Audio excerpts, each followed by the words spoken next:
Man arofa nafsahu arofa robbahu. Kunci kebahagiaan, katanya Ghazali, kenal dirimu. Kalau kamu sendiri masih nggak paham siapa kamu, apa maumu, kamu tidak akan bisa bahagia. Sebenarnya ini teori paling gampang.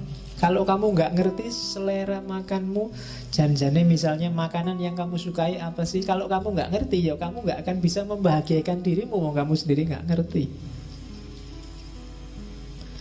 Cara paling gampang untuk bahagia ya membaca dirimu sendiri dulu.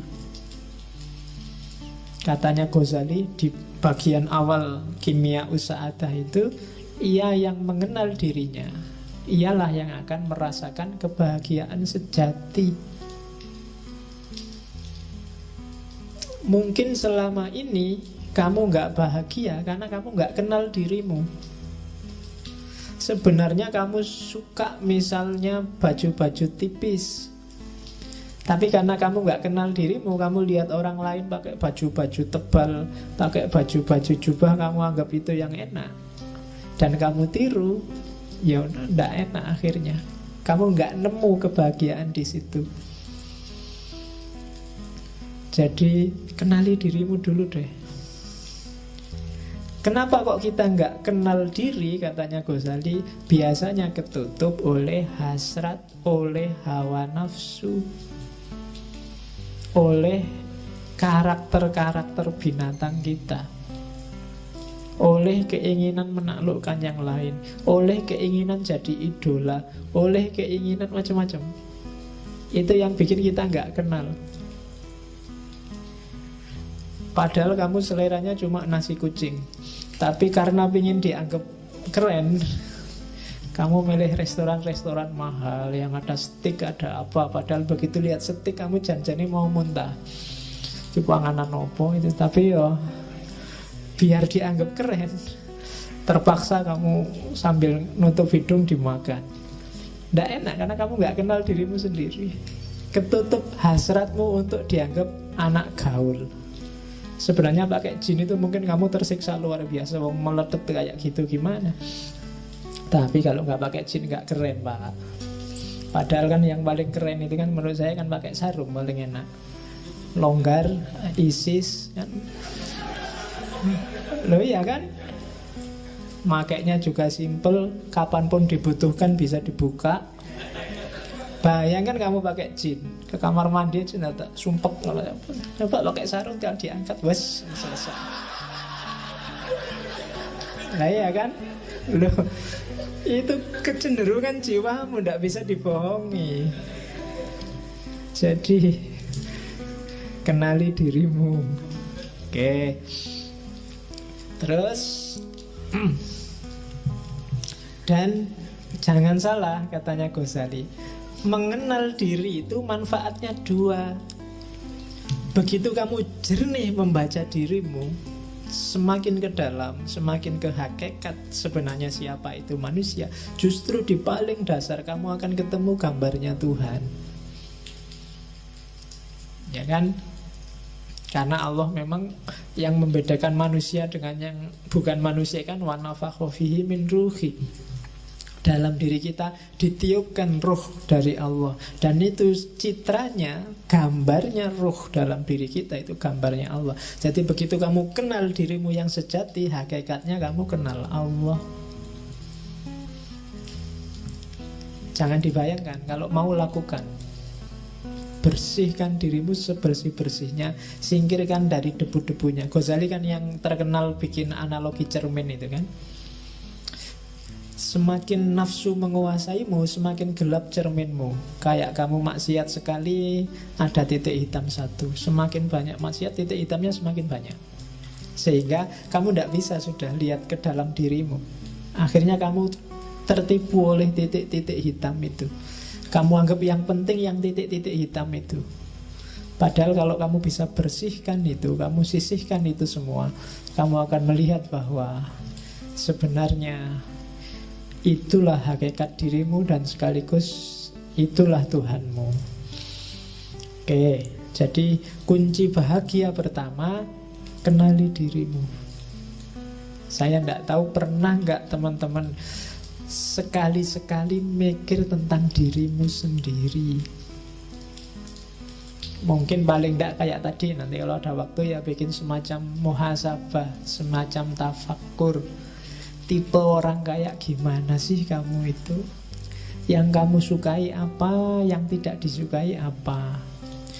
Cita-citamu apa saja? Keinginanmu apa saja? Terus kamu cek, ini keinginan ini sifatnya kayak gimana sih, positif apa negatif? Kalau negatif, kenapa kok negatif? Sumbernya dari mana? Dan akhirnya mau jadi apa? Wah, itu muhasabah namanya. Jadi yang pertama, kenali dirimu deh. Siapa kamu? Ya kalau orang perang itu kan harus ngerti posisinya. Kalau kamu nggak ngerti posisinya, gawat. Ya kan? Di rumah aja kan kamu harus ngerti posisi. Kamu itu anak, opo bapak, opo ibu, opo adik, apa kan harus jelas. Kalau kamu di rumahmu anak tapi merasa kayak bapak, kan gawat. Ya nanti malam-malam masuk kamar ibu lo. Posisimu anak bukan bapak. Lah ya kan? Harus jelas. Nah, itu maka kamu dalam hidup kayak gitu harus muhasabah. Jangan-jangan kamu itu teman, apa sahabat, apa pacar, apa musuh kan juga harus jelas. Biar menyikapinya juga enak. Maka know yourself. Ini kan pesannya Socrates yang paling awal kan, kenali dirimu. Ya, itu kalimat-kalimat di Kimea Usada. Coba deh kalau sanggup tanyakan, siapa aku dan dari mana aku datang? Kemana aku akan pergi? Apa sih tujuan kedatanganku dan persinggahanku di dunia ini? Di mana sih kebahagiaanku dapat ditemukan? Tanyakan itu, coba jawab. Ini PR-mu nanti malam. Ya sambil nonton sepak bola kalau ada, ini dijawab. Kira-kira siapa sih aku itu? Dari mana aku datang? Kok tiba-tiba aku ujuk-ujuk ada di sini itu loh? Apa kebetulan atau Allah ngasih misi apa sih aku ditaruh di bumi ini? Kok aku dilahirkan di Jogja? Kok aku dilahirkan di Sumatera? Kok aku dilahirkan Jawa Timur? Kok aku kira-kira disuruh membawa misi apa sama Allah? Nah itu muhasabah. Dan Ghazali wanti-wanti, diinget-inget ya, dalam dirimu secara umum itu ada 3 aktor. Ada 3 variabel yang harus hati-hati kamu gunakannya. Begitu salah dosis, hidupmu kacau. Yang pertama adalah unsur hewan, kehewanan. Yang kedua unsur setan. Dan yang ketiga unsur malaikat. 3-tiganya penting. Kamu butuh unsur hewan. Kalau kamu nggak punya unsur hewan, gawat. Kamu nggak punya ambisi, nggak punya cita-cita, kamu akan jadi orang yang pasif, nggak kreatif. Mungkin kamu bisa nggak punya anak kalau nggak punya unsur kehewanan. Karena, wah saya nafsu kayak gitu, nggak lah pak, malah gawat. Harus punya yang itu. Cuma dosisnya dan caranya diatur. Jangan sembarangan. Nah, kalau sembarangan jadi hewan beneran. Jadi bukan lagi manusia yang punya unsur kehewanan, tapi hewan yang punya unsur kemanusiaan. Wale. Jadi harus ada. Setan juga begitu. Belajarlah dari setan apa? Kecerdikannya. Setan itu pinter, cerdik. Nggak gampang loh bisa bohongi orang, ngerayu orang, diplomasi. Itu perlu belajar dari setan. Ya kan? Loh, kalau nggak cerdas luar biasa, nggak bisa jadi setan. Kamu bisa mengerayu orang, orangnya punya akal. Manusia kan dikasih bekal akal, dan itu setan ditantang untuk menaklukkan, dan sering sukses. Ya kan? Loh, setan itu kan sering sukses. Kadang-kadang setannya belum ngapa-ngapain itu sudah sukses. Setan itu ya geleng-geleng kepala, dan yang menungso belum diapa-apain wis manut. Oke. Dan malaikat, jangan salah, dalam dirimu ada malaikat. Potensi untuk pasrah, tunduk total 100% pada Allah tanpa bantah. Karakter-karakter baik 100%. Cuma malaikat yang murni, tidak ada hewannya, tidak ada setannya. Ya. Jadi tidak manusiawi. Jadi manusia itu mix antara tiga-tiganya. Jadi bukan tiga-tiganya dibuang atau dipilih yang mana, tapi kontrollah tiga-tiganya sesuai dengan dosisnya masing-masing. Kalian harus ngerti dosisnya, ngerti takarannya. Jangan berlebihan. Katanya Ghazali, untuk bisa ngerti takarannya, yang ngontrol harus akal. Kenapa harus akal? Gambarannya kayak kota, katanya Ghazali. Jadi jiwa kita itu adalah kota besar. Rajanya beda sama Farabi kemarin. Rajanya bukan akal, tapi hati. Kolab. Jadi katanya Ghazali, enggak, akal itu bukan rajanya. Akal itu tunduk pada kolab. Suka dan tidak suka, kecenderungan batinmu. Jadi Ghazali melihat manusia itu disetir oleh kecenderungannya. Akal, dalil, argumen, pikiran itu datang belakangan mendukung kecenderungan hatinya. Maka bereskan dulu hatimu, karena hati itu rajanya. Bukan kayak di Farabi kemarin, akal rajanya. Jadi kamu itu ikut partai apa dulu, baru kamu cari dalil kenapa partaimu itu bagus. Kamu itu jatuh cinta dulu, baru cari argumen kenapa kamu jatuh cinta padanya. Kamu suka dulu, baru nyari alasan kenapa kamu suka. Atau tidak suka dulu, baru nyari alasan kenapa kamu tidak suka. Jadi rajanya adalah hati. Maka kan banyak pengajian-pengajian manajemen kolbu. Nah, itu bahas raja. Ya besok kita bikin tandingannya, manajemen akal. Ya. Jadi tugasnya akal apa? Akal panglima perang. Hati itu tugasnya ngasih nasihat, berfatwa. Sementara pekerjanya, panglimanya di lapangan itu akal. Prajuritnya itu syahwat dan amarah. Jadi dua-duanya ya, yang satu wali kotanya, yang amarah itu polisinya kalau katanya Ghazali. Jadi dalam diri kita itu isinya polisi yang marah-marah, kemudian wali kota yang penuh ambisi, dan panglima yang punya kekuatan ngatur, serta raja yang mengendalikan. Begitu rajanya nggak beres, maka panglimanya juga disuruh ngatur untuk ke arah yang tidak beres.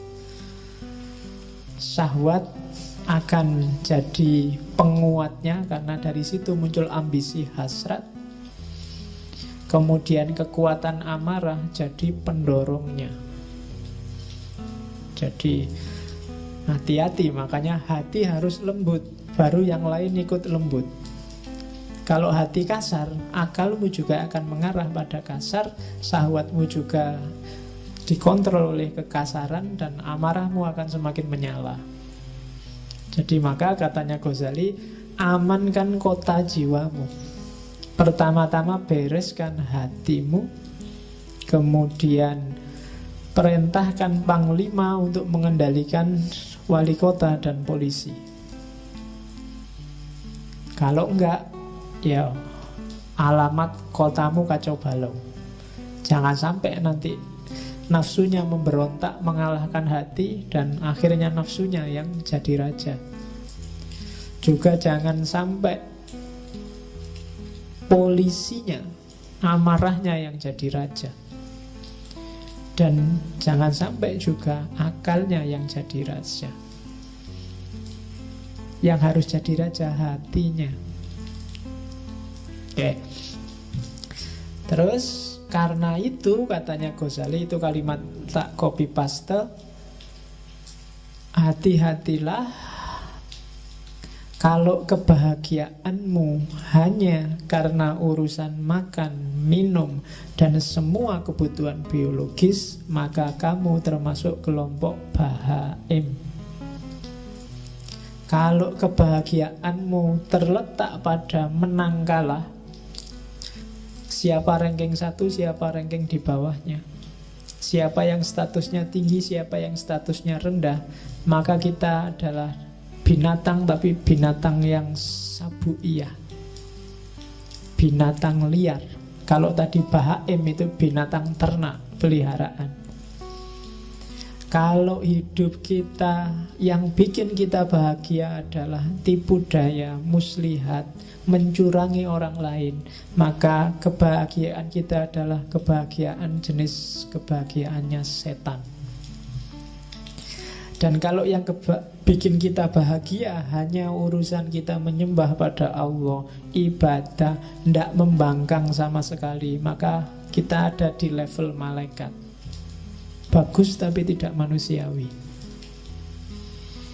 Jadi hati-hati, jangan jadi binatang ternak, jangan jadi binatang pemburu, jangan jadi setan, juga jangan jadi malaikat.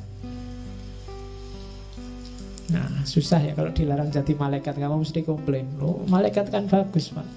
Enggak. Kita oleh Allah disuruh jadi manusia.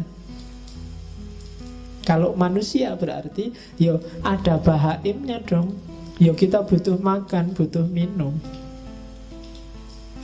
butuh yang itu juga, ya kan? Ya. Padahal aku ngomong yang itu loh, ya kamu kok pikirannya ke sana. Isi pikiranmu berarti yang itu. Aku nggak ngomong apa-apa loh. Terus sabuiyah, kalau yang ada di pikiranmu sekarang, kapan ya aku ranking 1, kok kalah terus aku, rankingku ranking 40 terus. Yang di pikiranmu itu, kapan aku menang ya, kapan status sosialku tinggi ya, kapan aku, itu berarti yang menang dalam dirimu adalah sabuiyah. Kalau yang ada di pikiranmu urusan muslihat, trik-trik, gimana caranya aku bisa sukses, gimana caranya aku bisa kaya, trik-trik kayak gitu, maka kita ada di levelnya setan. Tapi kalau yang ada dalam dirimu, pokoknya kita harus pasrah 100% pada Allah, ibadah jangan sampai putus, yang nggak boleh bantah Allah sedikit pun, itu berarti kita sudah nyampe makom malaikat. Dunia sudah tak tinggal, pokoknya aku hanya Allah saja. Ya enggak apa-apa, itu berarti makomnya malaikat. Cuma kalau malaikat tidak ada bahaimnya, kamu puasa terus, kamu sholat terus, tanpa makan, tanpa ngopeni hidup dunia juga tidak manusiawi. Tidak ada sabuiyahnya, kamu nggak punya hasrat, nggak punya ambisi, nggak punya cita-cita, kamu juga tidak manusiawi, tidak akan bisa menjalankan perintahnya Allah untuk jadi khalifah di muka bumi. Kalau kamu ndak kayak setan, ndak cerdas, ndak kreatif, ya kan? Licik itu bagus untuk hal yang baik. Setan itu kan untuk hal yang jelek. Licik itu kan berarti mikir, nyari celah yang orang lain nggak melihat. Oh, itu untuk hal-hal yang bagus. Kamu namanya kreatif. Gitu loh. Ya kayak Hasan bin Sabah tadi kan, Hasasin kan. Dia nggak bunuh kan, itu kan pinter bahasa. Karena jahat maka namanya licik. Tinggal naruh pisau di bantalnya musuhnya, sudah selesai. Nggak perlu harus ngebom lah, nggak perlu bom bunuh diri lah, nggak perlu capek-capek. Naruh aja di, kalau ada mobil Jokowi lewat, kamu taruh pisau di kursinya Jokowi, itu selesai. Kalau kamu nggak ditangkap ajudannya loh. Jadi coba hati-hati, dikontrol lagi apa yang bikin kamu bahagia. Kalau yang bikin kamu bahagia luar biasa adalah ketika kamu ranking 1 dan semua temenmu kalah, maka ada sabuiyah yang dominan dalam dirimu. Kalau yang bikin kamu seneng pokoknya punya uang banyak, terus saya bisa makan enak, terus bisa kawin, bisa itu, berarti yang dominan dalam dirimu adalah bahaim. Kalau yang ada di kepalamu hanya gimana caranya saya mengabdi 100% pada Allah, gimana caranya meninggalkan dunia yang tidak penting, maka kamu ada di level malaikat. Oke, itu teori selanjutnya tentang kebahagiaan dari Kimiaus Sa'adah. Oleh karena itu, katanya Ghazali, untuk bahagia waspadai 2 hal dan penuhi 1 hal. Waspadai syahwat dan amarahmu, dan carilah bekal ilmu.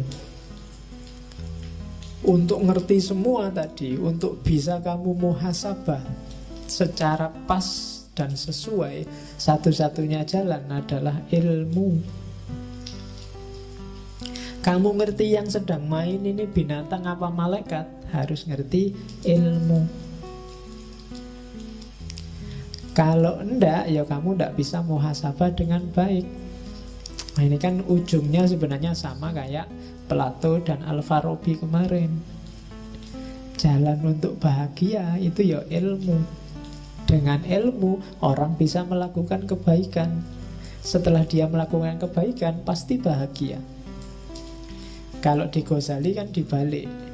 Karena kalau orang awam ujuk-ujuk disuruh pakai ilmu mesti males. Wah, kok ilmu belajar ya, baca buku ya, mau males duluan. Tapi diawali dari, kamu pengen hidup enak enggak? Ya pengen. Kalau pengen hidup enak, ya kontrol dong nafsumu, amarahmu, nanti kamu bisa bahagia. Caranya gimana? Ya ilmu. Jadi ilmunya di belakang. Kalau orang awam lebih enak ditawari manfaatnya dulu. Kalau ditawari ilmu di depan sudah males. Belajarlah biar kamu pinter. Males wis tahu mesti. Wis kan dhisik ya ngono. Cuma kalau dibalik, wah, pinter lah. Kalau pinter kamu dapat manfaat gini. Caranya gimana? Ya belajar. Itu kan lebih ringan kalau bagi orang awam. Tapi kalau belum kamu dikasih sholat lah, tahajud, wah males ngantuk. Tapi kalau diawali dari, kalau kamu pingin dapat rezeki lancar, istri cantik, apa, sholatlah, tahajud lah. Itu kalau ngerti embel-embelnya di depan, mesti agak semangat di belakang. Nah, ini logika awam, dan Ghazali paham betul ini. Cara dia memainkan cara berpikirnya orang awam. Oke, jadi jalan kebahagiaan yang sejati, katanya Ghazali, ya, kuasai amarah dan syahwat, jalannya pakai kekuasaan ilmu. Dan puncaknya ilmu itu ma'rifatullah, kenal Allah. Kalau sudah ilmunya sudah nyampe ma'rifatullah, semua pasti akan tertib. Kamu akan menemukan kebahagiaan sejati. Ma'rifatullah itu dicapai tidak semata-mata dengan baca buku atau belajar teorinya. Beda sama ilmu yang lain. Tapi ma'rifatullah itu ketemunya harus dengan laku. Tidak bisa kamu ngerti teori jujur, tapi kamu harus benar-benar jujur. Nggak bisa kamu hanya ngerti teori berbakti pada orang tua, tapi kamu harus berbakti benar pada orang tua. Ma'rifatullah ilmu yang jenis itu. Jadi akan kamu peroleh sendiri kalau kamu dekat sama Allah. Jadi, dan untuk dekat sama Allah harus ada laku tertentu. Dan kalau orang yang sudah makrifat itu biasanya otomatis urusan yang lain semuanya beres. Sebelum semua urusan beres, orang tidak akan nyampe makrifat. Nah, itu jalan kebahagiaan. Jadi kuasai amarah, kuasai syahwat lewat ilmu. Harusnya semakin pinter orang, semakin berkualitas hidupnya, dan semakin dia merasa bahagia. Kalau kamu merasa semakin pinter, wawasanmu semakin banyak, kok hidupmu semakin sumpah, ada yang salah dengan prosedurmu cari ilmu. Silahkan kamu muhasabah sendiri.